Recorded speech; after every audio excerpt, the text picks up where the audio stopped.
I've got music royalty in the building, Grammy winners, Blackstreet.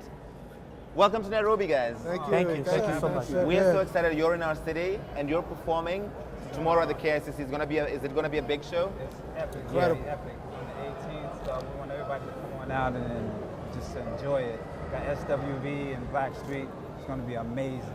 The best of the 90s. That's right. That's right. People are excited. If you look at Twitter right now, it's going crazy. Because guys, I've finally seen you in Nairobi, so they know it's happening. Yeah. Before it was a poster, but now it's happening. Exactly. Yeah. Absolutely. Yeah. Right.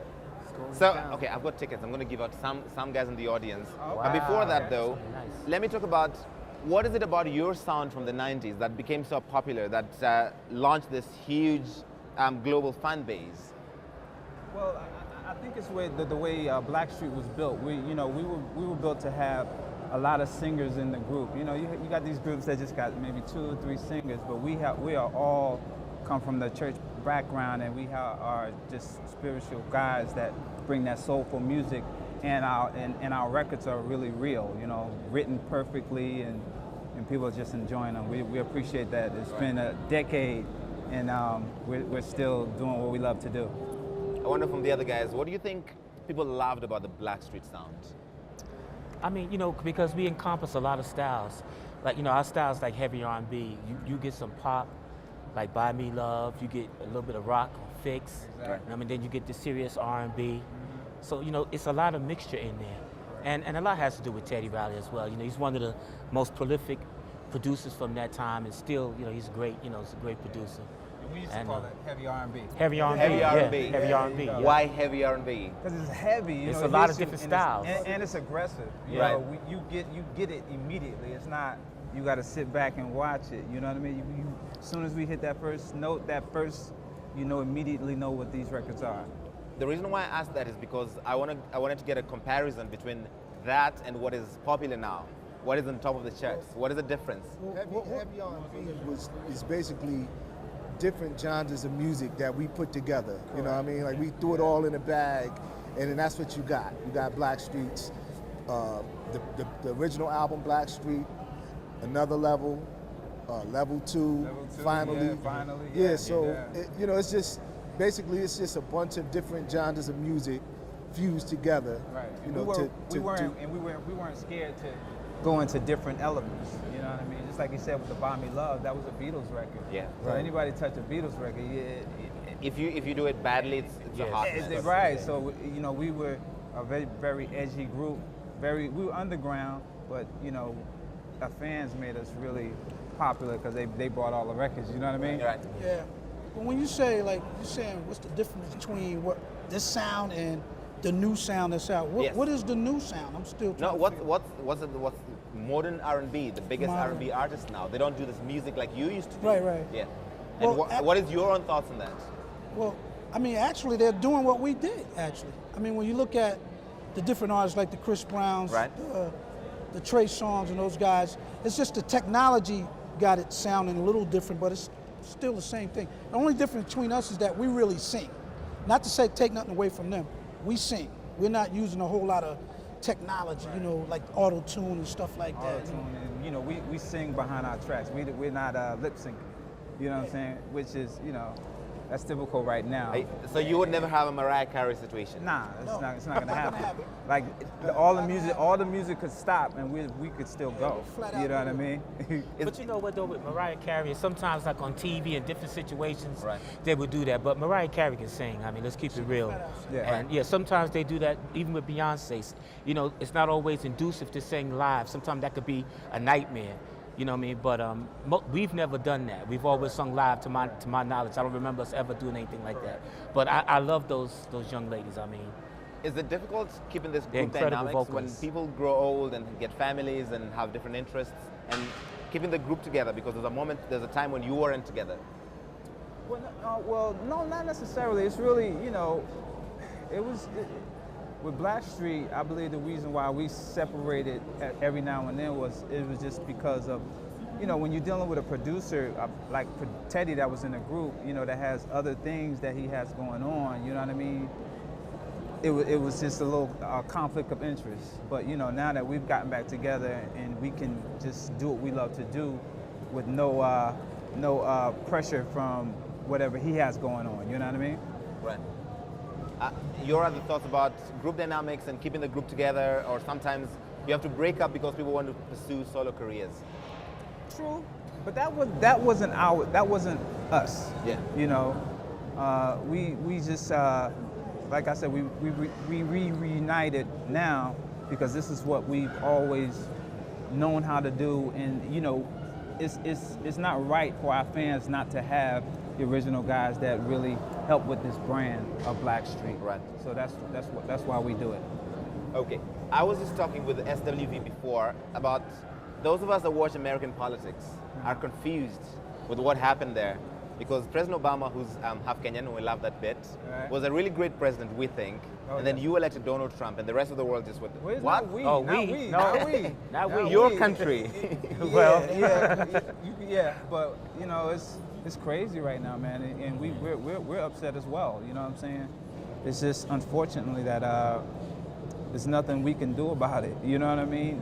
Even if when we vote, we still don't have a stand. So Because what does this say about the state of race relations in America, that you come from the first black president into somebody who's the exact opposite of that? And I wonder, for you as people who have a platform, who have a following and influence in America, what are you telling your fans? I mean, you know, I'll be honest with you. You know, the problem is politics. You know, if people really keep it real, you know, you know, you hear Obama say this a lot. It's more that unite us than what tear us apart. And you're always going to have people that you know, going to feel a certain way. But I think if we pray for one another, you know, we have a leader in the office right now. I didn't vote for the man, you know what I mean? But I tell you this, I am praying for him, and I'm asking God to lead him and to guide him, he and his family. And you know yourself, there's race problems, but I'm praying about that, you know, because we love everybody. And we don't like to call our fans, we like to call them friends, you know? And so we try to befriend everybody, and what we would like to do, the message that we would like to bring across is for everybody, let's love one another. Let's put the silly differences aside, you know what I mean? Because we all need the same thing. We all need food, water, clothing. We all love our families. We all want to have success for our families and for our friends. And these are the things that we have to focus on, you know what I mean? So you're always going to have these little quirks that's in there, these idiosyncrasies. But we got to move beyond that. And what we preach all the time is love. Let's love one another, you know what I mean? You guys want to talk about Donald Trump, race relations? nah, we can leave that alone. I like to say, we just gotta have patience and let God do what He does, and it'll manifest itself, you know, because He controls us all. It don't Right. matter politics, scholarships, whatever you want to call it. He runs this thing. You know what I mean? Are you religious people? Because you both mentioned God, and Yeah, Absolutely, yeah. absolutely. We're you started out in church, right? Oh yes, all of us. We all came up in church. That's what we learned to sing in church, you know what I mean? And What is it about church singing that makes some of the most successful musicians all over the world started out singing in church? Because it's so real. That's what we had to, you know, like that's what it was back in the slavery. That's what kept everybody afloat, by singing joyfully and unto the Lord. You know what I mean? So it's just a natural thing that we love, and that's like when I'm singing in front of people, I look at them like they was like we're in church. That's how I project it. You know what I mean? So it's just in our bones, man. It's just we're blessed to still be able to do I mean, even what to we be here want to right do. now, Yeah. you know, here in Kenya, you know, I've never been here before, but I'm so grateful to be here, you know, and to see everybody, and I'm grateful that they still want to hear our music. So, you know, and it's like Levi said, you know, we came up in church.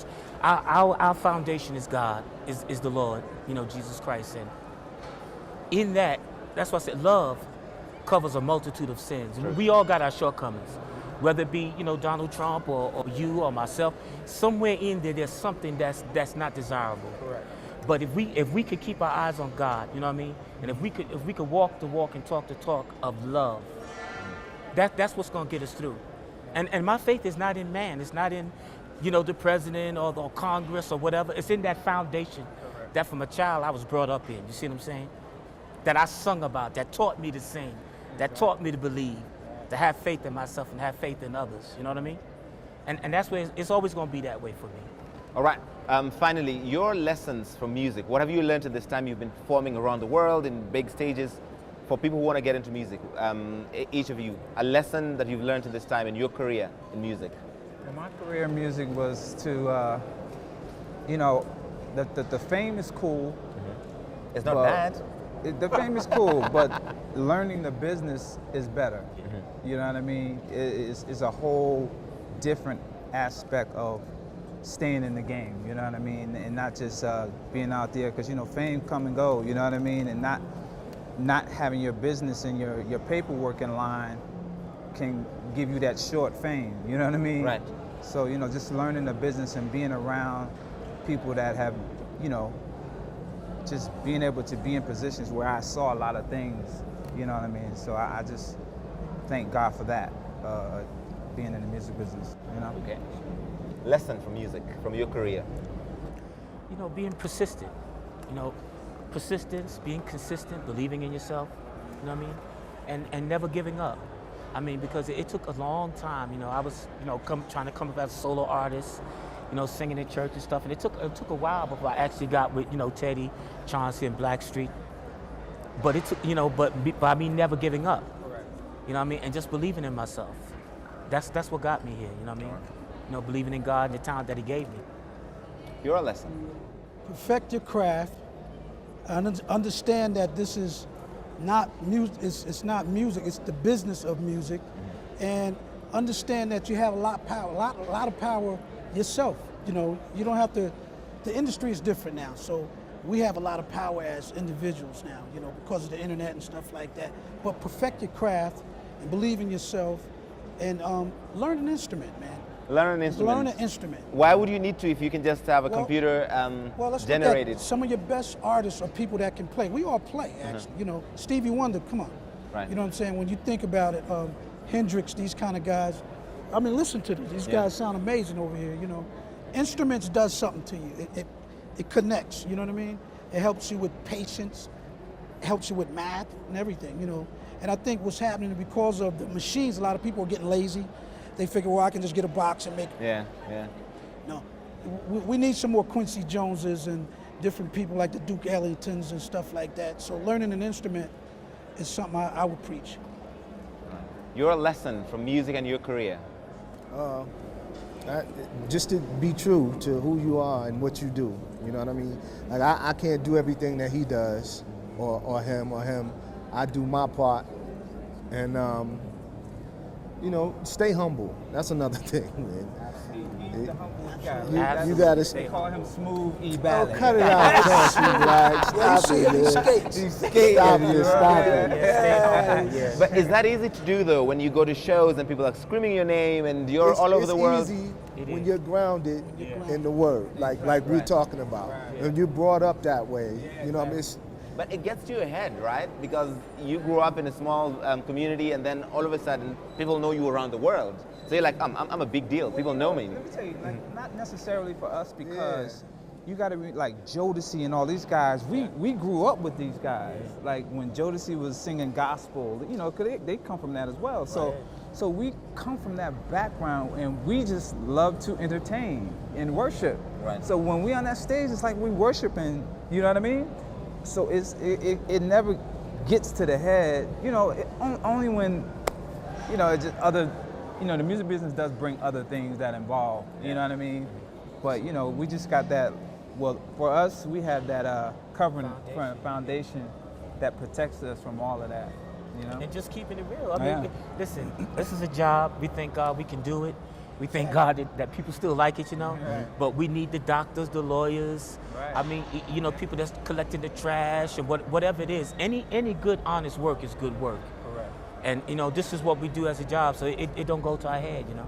All right, guys. Thank you so much for being on the show. us. We know you haven't had enough sleep, so we appreciate you coming on the show anyway. Oh, we thank you for having us. They're going to have a massive concert. We had to come here. We heard you're the best in town right here. Oh, you're smooth, man. You're very good for my ego. Very good for my ego.